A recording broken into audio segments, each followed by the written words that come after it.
আমি 10 সেকেন্ড একটু সময় নিচ্ছি। অন্য কোর্টে মামলা করছিলাম, আমি শুনলাম আজকে আন্তর্জাতিক মাতৃভাষা দিবসের স্বীকৃতি হিসেবে এখানে বাংলায় প্রসিডিং করা হচ্ছে। কিছু অ্যাডভোকেট যারা ছিলেন, আমি না সাহেবদের জন্য না, ওই সাহেব যদি পারে আমি পারবো না। একই সাহেব, একই সাহেব। সাহেবদের জন্য না। আমি মাতৃভাষা দিবসের শুভেচ্ছা জানানোর জন্য এবং এই ভাষা তো আমরা আস্তে আস্তে ভুলতে শিখে যাচ্ছি প্রায়, আমি শুভেচ্ছা জানানোর জন্য দৌড়ে এলাম। একদম সত্যি এটা লজ্জার।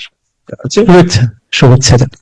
আমি জানি না পৃথিবীর কোন জাত রবীন্দ্রনাথকে পেয়েছে তারপরে তার ভাষার লজ্জা থাকে।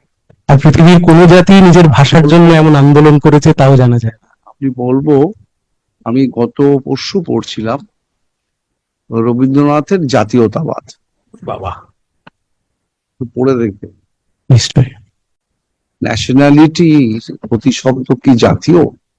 ঠিক, ন্যাশনালের প্রতিশব্দ কি জাতীয়? নিশ্চয়ই। পতাকা কি জাতীয় পতাকা?